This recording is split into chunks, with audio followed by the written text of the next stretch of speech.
All right, we are rolling. Been a couple months since Mike and I, Ben and I have been on the mic. See, I'm already dyslexic. You give me 4 months away from the microphone when I become acoustic. Yeah, it's we've been busy. Sorry we haven't gotten anything out to our 6 viewers or listeners, I should say. It's July 15th. Life happens.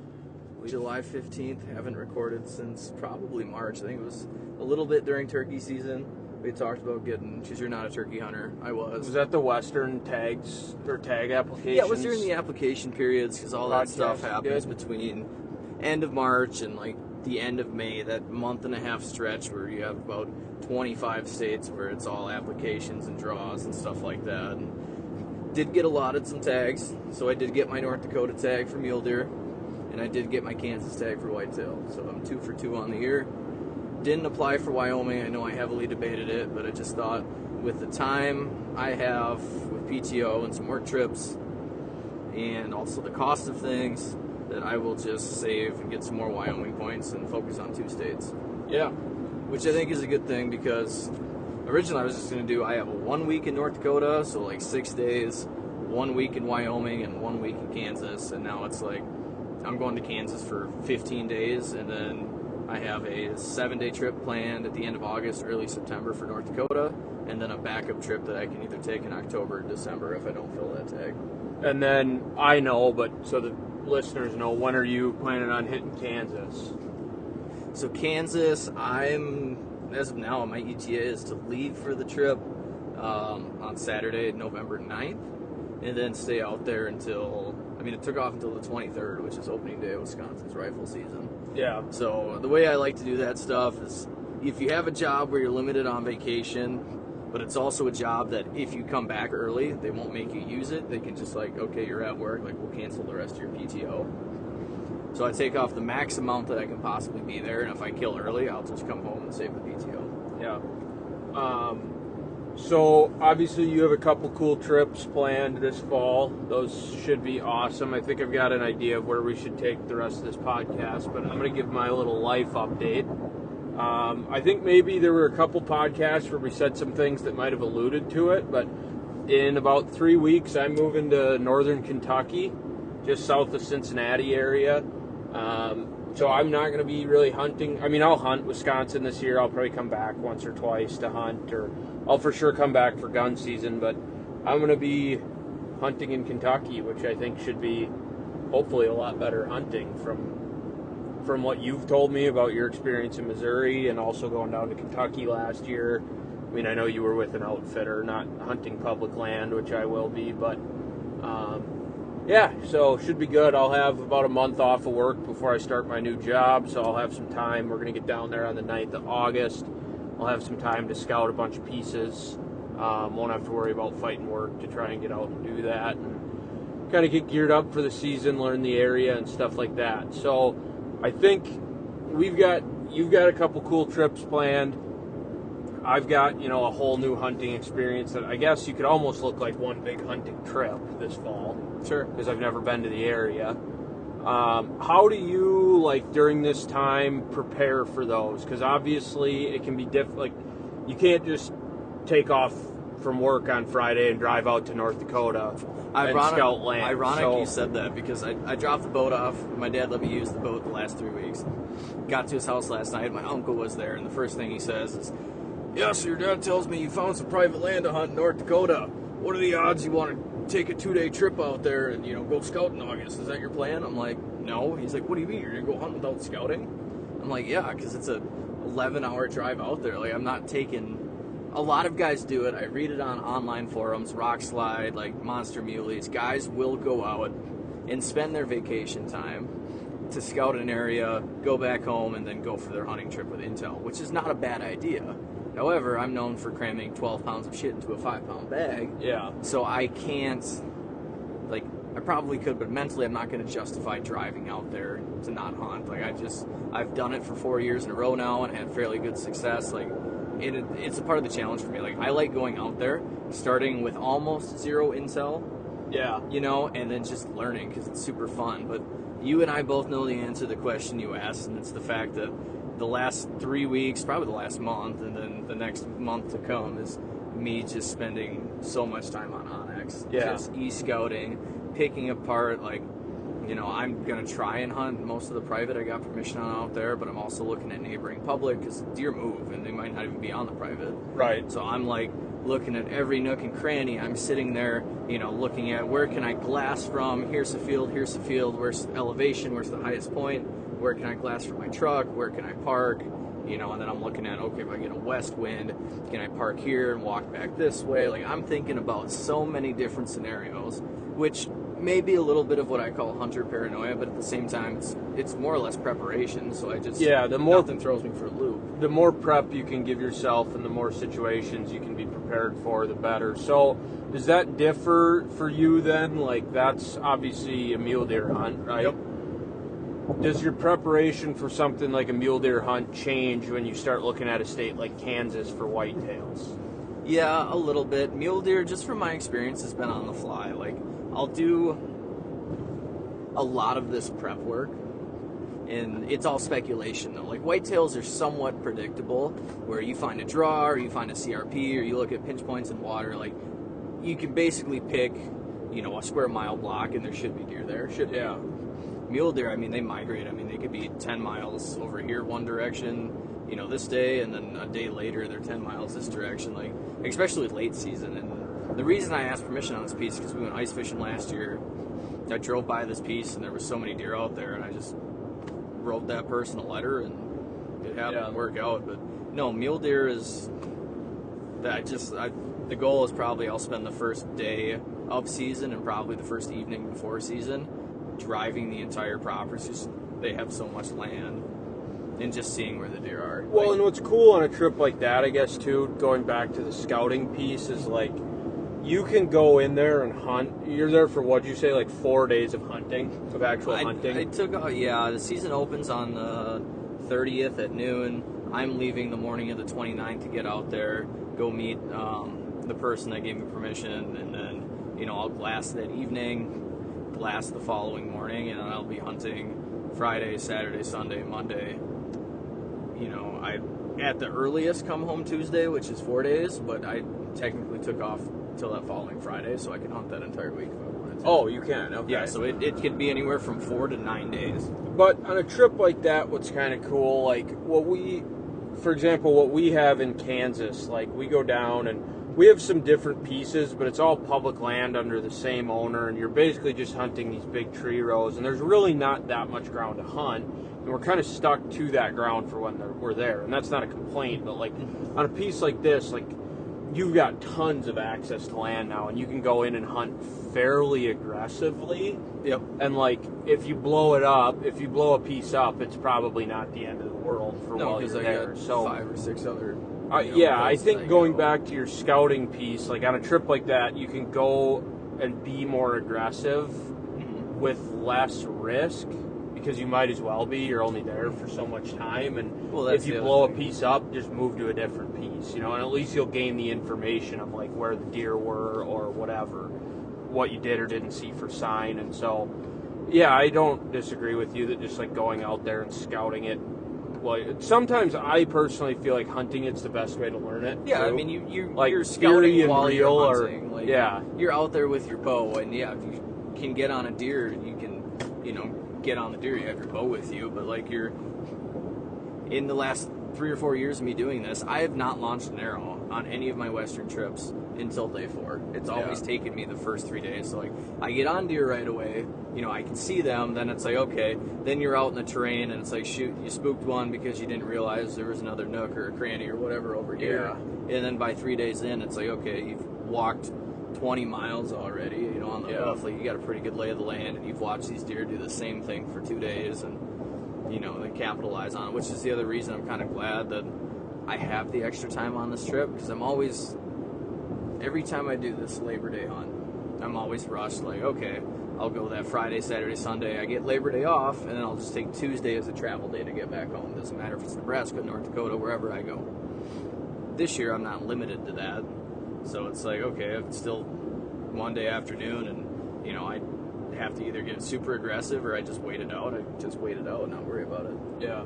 So I guess for me, like, I called this a season-long trip, and it's, I guess, the reason that I referred to it as such is, like, you know, I'm in this kind of weird waiting game of, like, I've got the hunting bug right now, pretty, like, I'm ready to go, but I can't do it. I can't get out and scout. I can't, you know, all I can do is basically sit on Onyx until I get there in a couple weeks. So I try to focus on, like, I've been in this situation before, like my last year at college. Like, I was in Florida. I was ready to come back and get our private land ready and do some scouting and whatever. And it's like you kind of just have to sit and focus on the things you can control. And so right now for me, like, I'm trying to focus on, A, we're going to get our bows tuned today, get all dialed in there hopefully this week, start shooting, get comfortable. B, I need to get in a little bit better shape, I think, walking the hills of Kentucky, packing in every time I'm going to hunt. Like, you know, there's some pieces I've scouted where the land looks good, it's public land, so, you know, you want to try and get away from the people. Well, really the only spot you can do that is like a 1.5 mile walk in theory. I mean, once I get there, who knows, the whole public land might not be touched, but from what it looks like as to where trailways are and stuff, like, you're going to have to pack in a ways. And those hills, some of those hills are pretty big from what I can tell on there. So those two things, and then obviously, like, Onyx is, like, I've spent probably 20 hours in there in the last 2 weeks, and just finding ways to, like, you know, do more and more research. So I had my big fiasco the other day that I was on the phone with you about. A bunch of the pieces I had scouted, turns out, aren't open to public hunting. So through that, I got on the DNR's website, and I found, you know, a bunch of resources that show you, like, where actual trails are.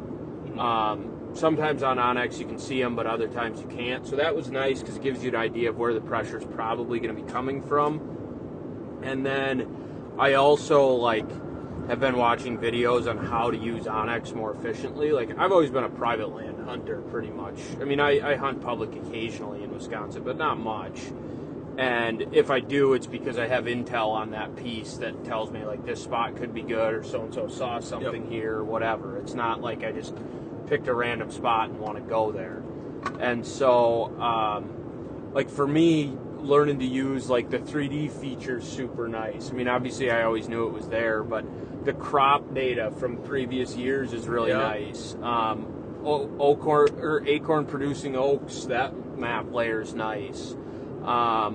In the hills down there, the slope feature, like, there's one piece I looked at where I'm like, this is probably going to be, like, a piece I want to skip over. Well, there's one parking lot on the entire piece, and the hill you have to walk up to get in there is between a 30 and 40% slope.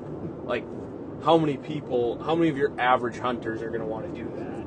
I'm not even going to want to do that. But right.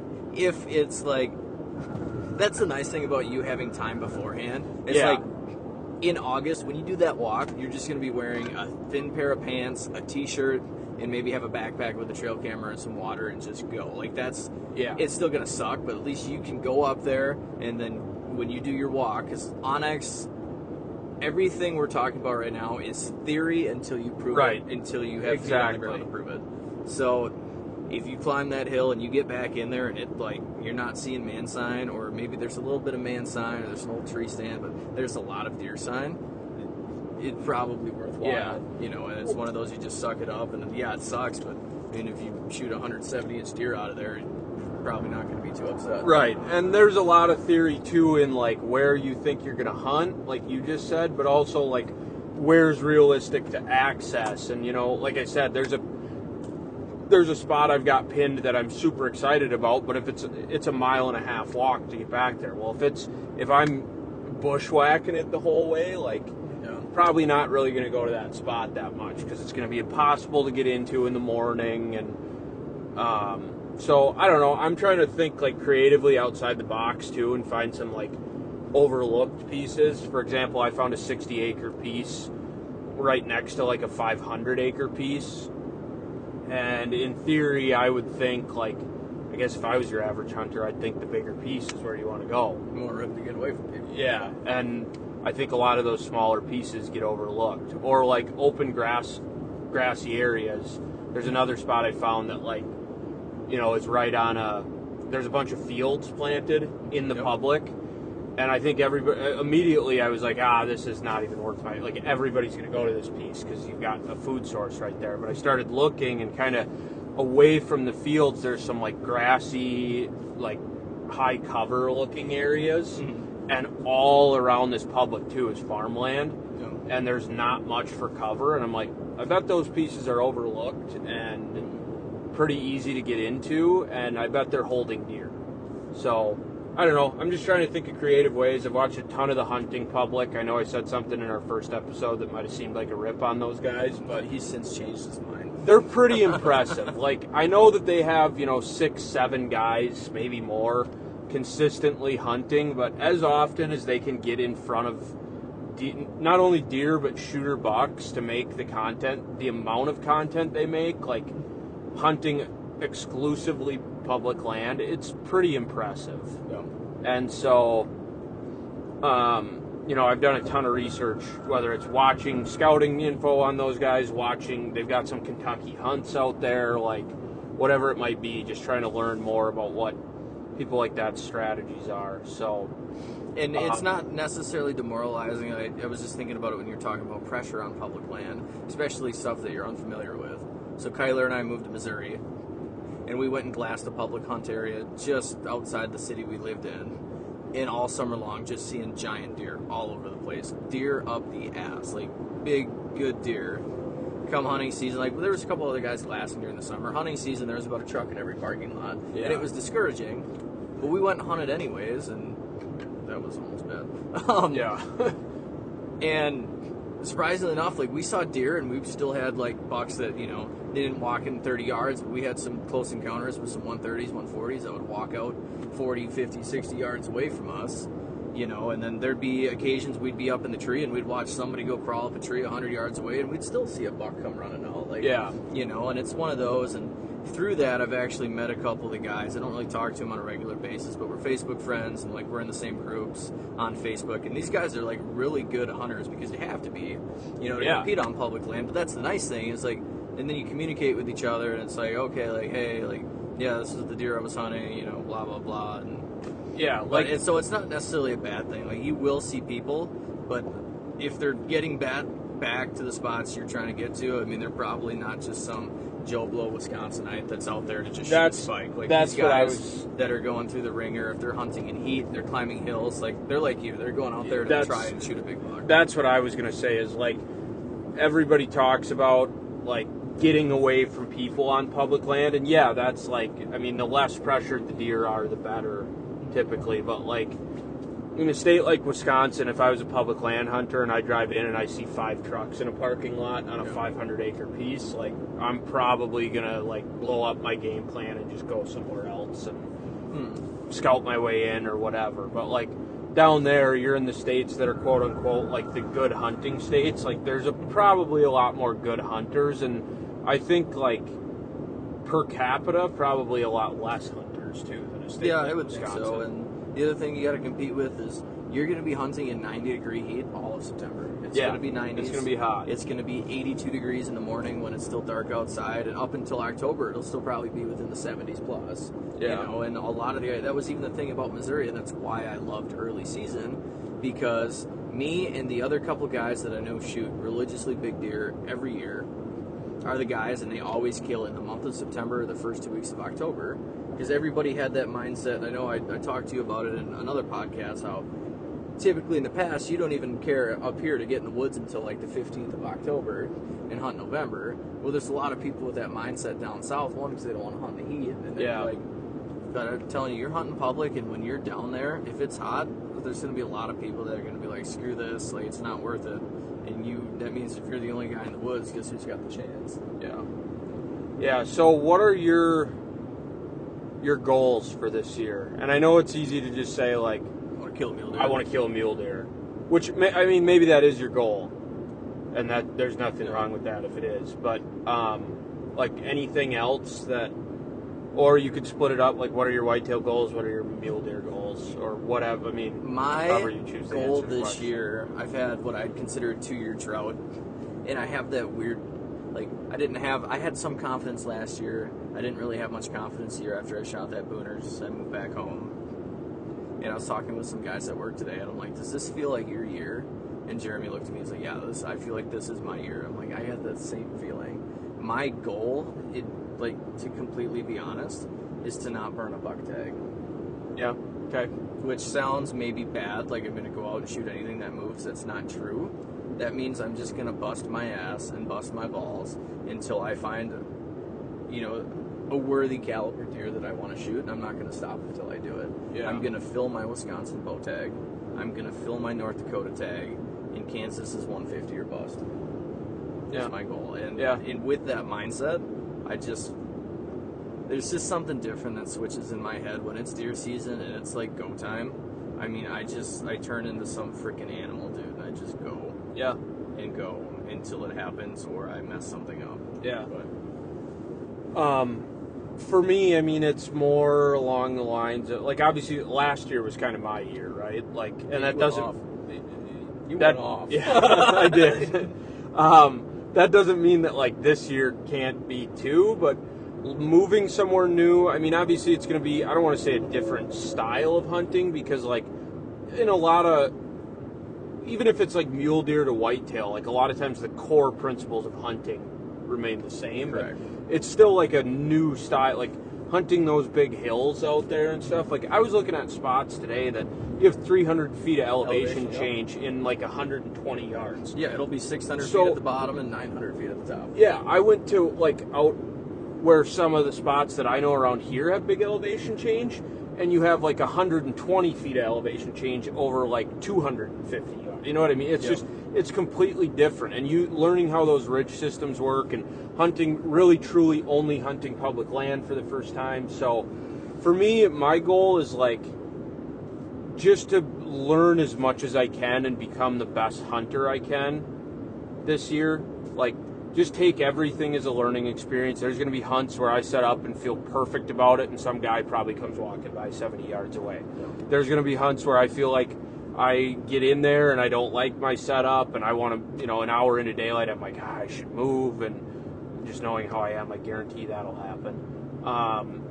So just taking the whole learning experience, the scouting, the hunting in more warm weather, and just I want to learn as much as I can and just become the best hunter I can be this year. And I feel like I got a good start on that last year. I mean, I learned a ton last year just having the opportunities I had to kill deer. But for me this year, I mean, obviously it would be nice to be successful and fill my buck tag, and especially because I have Ohio and Indiana right there where I can just go buy another over-the-counter tag and probably not really drive much further than I'm going to hunt in Kentucky.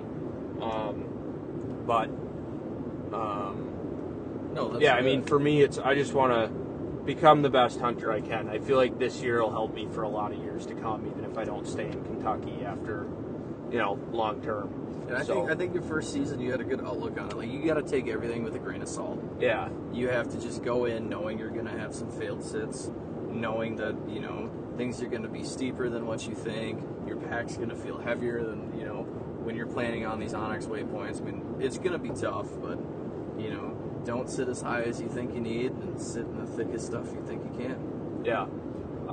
So what's it going to take for you to shoot one this year? I know what you said in Kansas, but so I guess Kansas is 150 plus, give or take. Mm-hmm. Here in North Dakota, I mean, what's kind of your standard right now? Or is it just going to be whatever trips your trigger at that point in time? Wisconsin, yes, and I'm just on the fence about it. So, like, I got offered to go hunt some private land up in Bayfield County if I go help the landowner out and do some work.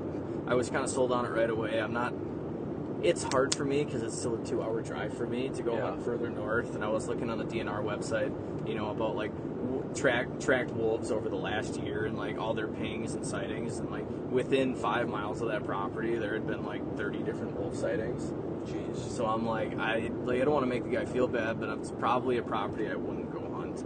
If I'm driving 2 hours, I want to drive to southern Wisconsin, which my Onyx is now filled with, down by like Vernon, La Crosse, Crawford, Trempealeau County areas where there's a fair amount of public yet. And it's hill country just like Minnesota, but at least I feel like I have a chance I could shoot 130. Yeah. Plus. But again, it's a 3-hour drive, so I don't have a whole lot of expectations. I'm just going to take it for, I have some sits after work, weekends that I didn't make a trip somewhere else is where I'll hunt here, and if I can shoot 120 plus, I'm fine with it. You know, it's just going out. And I just like to be in the woods. But for North Dakota on the first trip, like as a mule deer, to be honest, I'm probably gonna overshoot this, but I mean, there's a good chance that this week most of the deer will be in velvet. Yeah, which is always a bonus. But I'm still, I don't want to punch a mule deer tag on anything less than 150. And the only reason is I being a little picky about it is because I think I can be. What does a 150 mule deer compare to like a whitetail? It's like a 130 inch whitetail. Okay. 125 to 130 inch whitetail. Okay.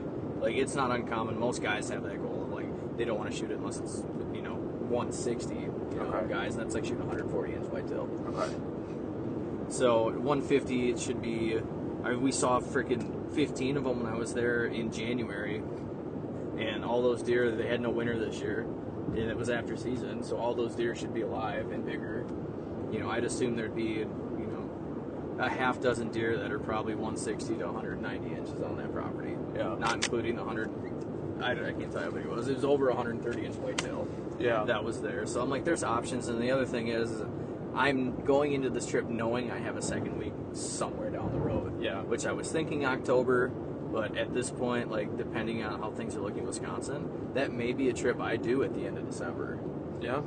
Just for the sole reason that everybody's done hunting. It's after the rifle season. Nobody hunts that property. She said I'll be the only one that has hunted there in, a couple decades. And after rifle season, all the pressure pushed it through that land anyways. I'm like, should be able to see quite a few deer. So I'm not going to be in a rush. I don't want to burn that tag because it took me 3 or 4 years to get it. But it's also about the experience, too. Yeah, I mean, I know you said you don't want to burn any this year, but I just want to be in the field as long as I can, and there's some sort of accomplishment, and you're going to feel it when you're in Kentucky. When you shoot, hunt, and get the deer out of the field by yourself. Yeah. There's something about it. Like, North Dakota last year, I did have a buddy that after I shot the deer, like, he helped me put it on the game cart and haul it out. He was there for the moment, and it was awesome. But when you put yourself on a deer, you execute the shot, you track that thing by yourself, there's some natural connection to the world. It sounds weird, but like, it just makes you feel primitive as all get out. Yeah. And you're gonna experience it. Like, you're looking into scouting and stuff right now, and I'm like, probably some of the things you haven't thought about. You climb that hill, you walk a mile back, you arrow a deer, and it's 80 degrees outside. Who are you gonna call to help you drag it out? That's literally what I was gonna bring up as kind of a sidebar. Is like, what the one thing I haven't figured out is what I'm gonna do if I kill something. You quarter it up and you get game bags. I don't know how to quarter it up. You learn. Nobody ever taught me. The first one I ever did was in Minnesota, and it was kind of a butcher job, like, give or take. When we drug your deer out with a 4-wheeler this year, you can salvage just about anything on that deer. Yeah. When you are in a situation like that, you get picky. You get the 4 quarters. If you didn't gut shoot it, you take out the tenderloins, and the back straps. Some guys will cut off some neck meat, stuff like that. That's completely your call. Most of the laws are just like, take salvageable meat, which is the 4 quarters, the back straps, and then the head. So if you are by yourself, hopefully maybe you make a connection or something out there. You call Ellie's brother and throw a pack on his back, and do that. But yeah, it may take 1 or 2 trips, but I promise you, it's going to be miserable. But as soon as you're back to the truck and everything's done, you're going to feel like a freaking animal. Yeah. Yeah, it's going to be a cool experience. So, like, for me to answer the success question is, like, I don't really know, because I feel like I've come to this approach sounding maybe more negative than I'm super excited for this experience, and I also think that the hunting itself, even going from private to public land, is probably going to be better. I think you're just going to see more deer, and I think you're going to see better caliber. Yeah. Going from hunting Barron and Russ County or Sawyer County to Kentucky, I feel like it's going to be better, even hunting public land. But I guess to answer that question, I don't really know. It's all going to be dependent on what I find when I scout, what I find, when I'm hunting. I might get down there and go, okay, this is way easier than I thought. there's less people than I thought. I'm getting in front of deer every sit. Like, I'm not, after the year I had, like, if I was hunting Wisconsin this year, like, I'm not shooting something that's not 145 plus. Yep. Going down there, I might also find, like, this is a freaking grind. Like, I'm having to push way back in to get away from people. The deer sign's not what I thought it would be. You know, I only have limited pieces of land I can hunt, as we found out last week. Like, it's not like Wisconsin where anything that's marked as government land you can hunt. And I might want to shoot the first 110 that walks. Like, I have no idea. And like you said, I'm more looking at it from the standpoint of, like, this is going to be 100% solo. Nobody's there to help me. Like, you're going to be the only person that's going to be able to write your success story. And so at the end of the day, I guess, based on what I experience, like, I'm going to shoot what makes me happy at the time. And, I mean, I think early in the season, I can tell you that, like, you put me in front of a 110, 115, 120-inch buck in velvet the first week or two I'm there, I'm probably going to pass it for the simple sake of... Maybe not. I mean, it's all going to be situational. But if I get it in front of a good buck that early in the year, I guess my brain goes to how good of a buck can I get in front of later in the year. Respect that. You know, when the hunting's not even that good yet, if you can get in front of something like that, what's it going to be like down the line? Yeah, so, I don't know. But also, like, I've never had the opportunity to shoot a velvet buck. So, I don't know. We'll see. Their season opens September 7th this year. Oh, it's that late? It must be the first Saturday of September, and that's the first Saturday in September. Oh, so you might not even get a chance at velvet this year. Yeah, I might not. That is so late. It's been the 1st or 2nd of September as long as I can remember. Yeah. I mean, yeah, I think last year was the that's 2nd. crazy because now North Dakota season is, like, early. I don't remember what it was. I think it was September 1st last year because it was the same, because that was a Saturday. Or that was the Friday before. In North Dakota's, I think, always the Friday before the first week in September. The Friday before Labor Day. Yeah. So when I saw it was August 30th this year, I'm like, dude, yes, this is my year. Yeah. You know? Yeah, and I don't know. That's the situation I just explained might change. I might go, I can shoot this cool buck in velvet right now, and I can buy it for $185. I can buy a tag in Ohio and continue to hunt the rest of the year. Yeah. I don't know what's gonna truly happen. Well, and you based on the time you have too. Like, it sounds like you'll have some time in September to hunt, and then there may be a chance, you know, you get busy in October, and you know, whatever else, you may be a weekend hunter again. Yeah, I think I'm gonna be. That's gonna be a weird thing for me. Is like the one nice thing about my job is, like, we were talking about how busy we've been the past couple months. Like, yeah, the past couple months have been pretty crazy for me, but come October at least, like, it's winding down to where, like, you know, if I'm busy, or if I keep myself busy for the days I want to be there, like, I can take off on a Wednesday afternoon to go hunt generally if it looks like a good day to hunt. Or, you know, I can come in a couple hours late on a Friday if that's what I want to do. Now, I don't think I'm going to, like, I think I'm going to have to hunt the weekends pretty much. That might be every once in a great while I might get to do that. And not to, I mean, I think that's the reality for most people. So yeah, that's not to sound like it's the end of the world. You're a working class hunter. Yeah, it is going to be a bit of an adjustment, you know. So I want to go back to talking about this e-scouting you did, and just start with, like, don't name the piece, or just, like, your process for how you just, like, started with these, because I know, like, you and I had so many conversations about. Here's the piece, like, first of all... Well, and I've taken it even further. Finding a piece that's huntable. Yeah. And then it's like, again, all theory until you actually walk out there, but that's the point of having a hypothesis. Educated guess, right? Yeah. So you're trying to... The point of e-scouting is you're trying to get the best educated guess that you possibly can before you waste your time walking everything or walking places that you don't think make sense. Yeah. So how did you start... What were you looking for specifically? Like, what was your head going? What was going through your head? I'll give you the quick version of, like, kind of how I started and, like, how I found out certain pieces are huntable and not.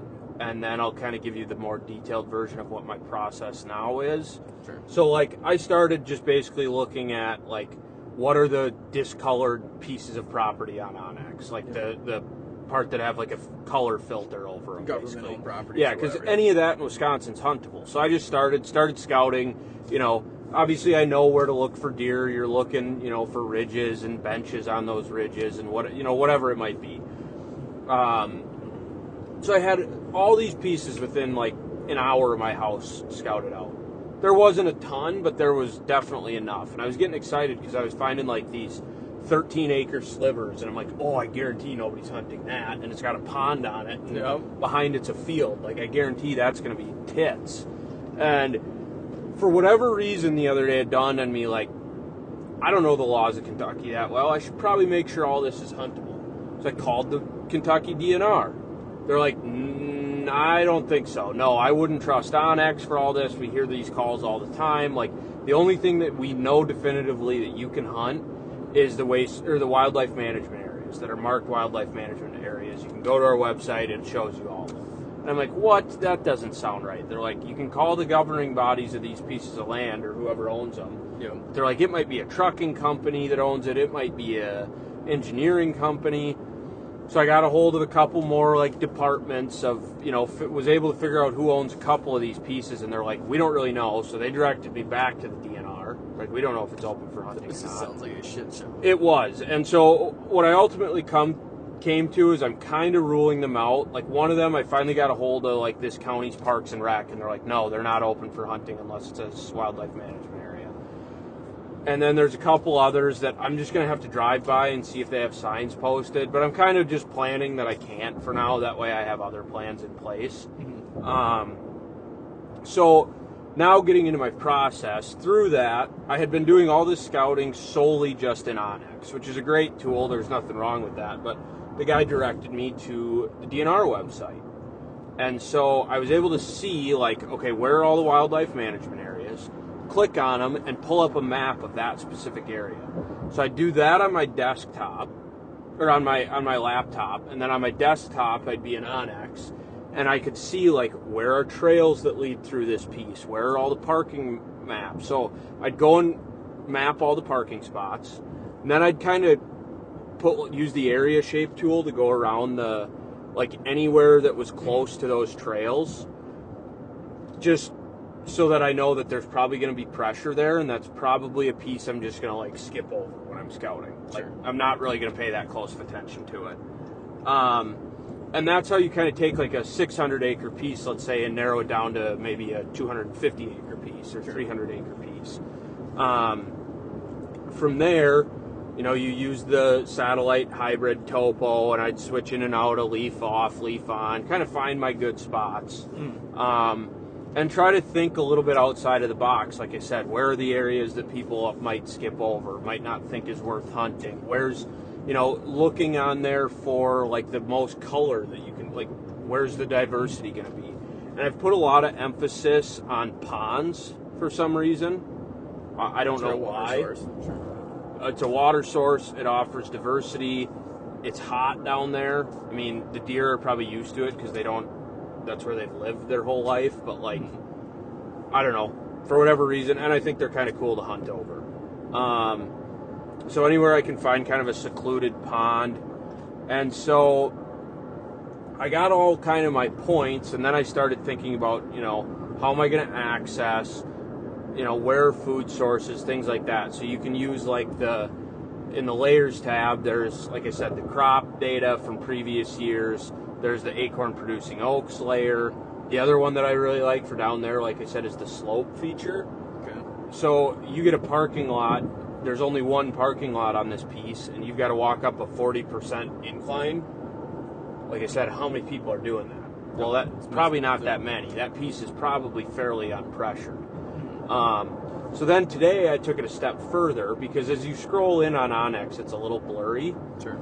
I used Google Earth. Yep, I'd pull up Onyx, find my coordinates, plug them into Google Earth, and kind of just cross-reference the two. And I was able to see some like good trails in there and some stuff like that, and just, you can maybe get a little bit better idea of what was planted there the previous year, or is this a grassy area or does it have trees? And so it's been this whole like really cool learning experience for me. I've obviously used Onyx for the past several seasons, but I was a private land hunter primarily. I was going in, looking at ridges, dropping my pins where my stands are, mapping out my trails. That was about it, So I feel like I've got a really good game plan in place through that, of at least where I want to start with scouting. And then my scouting will hopefully tell me the rest of what I need, if I need to change that game plan or if that game plan is. Does that all make sense? Yeah, that you broke that down very well. I think the more reference points I could give myself, or like checks, like, okay, is this truly going to be the spot I think it is? Just kind of helped me like really narrow down the certain spots that I wanted to focus on, or at least focus on first when I'm scouting. So the 3D feature in there, I will say, is like, I never really used it much before. That is like the best freaking feature of all time. Like, being able to see everything in 3D, like how steep was and it's fairly accurate. It's not 100%, but it gives you the general idea. Yeah, but if you can get an idea of like what the scale of that 3D is, like there were some points where I'm like, okay, this looks like a nice ridge to come in and hunt, and I put it in 3D, and I'm like, holy shit, there's no way a deer is using this. You've got a 300-foot drop in, like I said, 100 or 200-yard stretch. Like, they're just like people. They're going to go the path of least resistance. Yeah, and your number one thing that's what changed my game in Missouri is literally, I wouldn't waste your time anywhere else. Like, sure, early season, if you're hunting a food source or a water source, that's fine. If it's an evening hunt and it's the destination for that deer and you're expecting just to see him the last half hour of the day and you know that, that's fine. But, like, otherwise, it's pinch points. It's literally, like, if you can't get into the bedding or you can't find bedding and you're just assuming, like, there could be bedding here, there's a food source this way. If they're not going to be at the food source till dark, I got to get in the woods a certain distance, and then what's the pinch point? And when you walk through the woods, you'll find it. Yeah. Well, and like I said too, the one thing that's been really helpful for me, well, I guess I can't say it has been yet because I haven't got to put it to actual use, but looking for the most color on that map. Sure. Is like, deer are creatures of edge, and they like habitat diversity. And the best way I've heard it explained is like, if you go up to the salad bar, are you literally getting just salad, or are you going to put some salad, maybe a hard-boiled egg, maybe some croutons, maybe some dressing? Like, do you like the diversity, or do you want literally just lettuce? Like, deer are the same. They want acorns, they want, crops, greens, they want, hardwood regeneration, any of those woody shrub tips they can eat, any of that stuff. I mean, they want to change their diet up, and they like the cover diversity, and so trying to find those edges where there's a lot of diversity has been kind of helpful narrowing things down. The only other piece of advice that I'll leave this off with comes from one of my good buddies, Jacob Leishan. He's in the industry. He's just a well-known mobile hunter. He goes, with custom gear on the Mobile Hunter Roadshow and speaks, and he was in Minnesota with me last year. Maybe it was 2 years ago. And kind of introduced something to me. Like, I've always just been a guy where I'll set a waypoint on Onyx. Granted, I haven't done like a lot of actually scouting. I'll just go hunt it. I'll go in blind, and it's worked for me quite a few times. But I've also had a lot of sits where I'll sit there, roll the dice on it, and it fails, and it's like, okay, I still have no intel other than this isn't the spot. So I'm back to ground zero. His way of trying to teach me, to find these properties, took me to a property in Minnesota, and we went, hunted that morning, and then didn't sit all morning though. We sat for like an hour and a half. If we didn't see a deer, we're like, okay, let's just get out of here, get it out of your head that, okay, let's wait, there's a chance, and let's pick this property and blow the whole fucker up. Meaning that we literally turned our tracker on, it was 200 some acres, and we walked just up and down, followed runways, booted every deer off the property. Found scrapes, found fresh beds with hair in it, like this is a buck bed, marked everything. Basically whoever hunted that property that evening sucks to suck. Yeah. Is we went in there and blew it up. And then that evening, went in again, hunted a property we haven't walked. Maybe I didn't have history with it. He said he had sat it once and saw a deer. Went back, sat that property. Wasn't super ideal. I left the next day, however. But the theory is, blow up that property, and then don't sit it the same night you walked it. Go hunt somewhere else with the intention that now that you have all that intel from what you walked, go hunt it the next day. And the reason behind that is because everything you saw, especially because it was October, fresh rubs, fresh beds, I mean, that was current within the last couple days of deer being there. Yeah. And sure, you kicked them out or whatever, but they'll be back. Yeah. So then go hunt the fresh sign that you just found the next day. Yeah. So, and I would take that advice to Kentucky with you. Maybe if you do it in September or you do it in October, and it's like, okay, I've hunted this spot before, I've seen a deer, like that's going to be my plan. I'm super interested in this spot. I'm going to go blow it up. You do your walk, you're like, wow, this looks great, but I more than likely booted everything out of here, my scent's all over. Go hunt that other spot.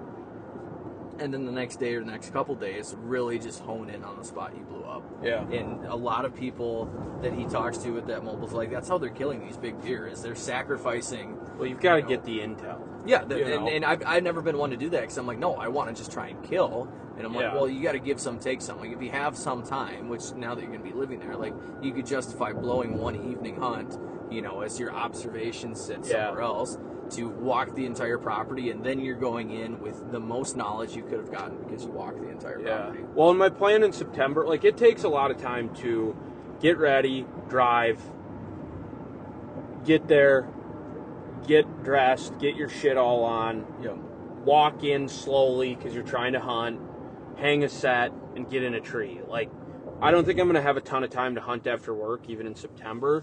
But my plan, too, is, like, once season starts, say it's a Monday and I want to hunt a spot on, like, Saturday, like, I'm not opposed to just, like, hopping in my truck after work, driving down there. Because it takes, I might only need an hour and 15 minutes a day, like, to scout it. But it might take me 3.5 hours if I wanted to hunt it. Sure. So, I'll definitely use that, hopefully to my advantage. And I think a lot of people aren't aggressive enough, some. No, and that's kind of a good thing, I think, because that leaves, people like us to get a little bit more aggressive, but there's killers and there's wannabe killers. Yeah. We're killers, so. Yeah, so we're going to leave it there. We're going to get our bows tuned right now. We're gearing up for season, so thanks for tuning back in. We'll try to be more consistent. We haven't really talked about what the plan is once I move to Kentucky. I don't know. Maybe we can do phone call recordings. Zooms or whatever it is. Yeah. I'll just keep updates on the season because I'll have content coming your way from a couple different states. Ben's looking at getting himself a little camera or something to go try and sell film in Kentucky, and we'll keep you guys in the loop. Thanks for tuning in.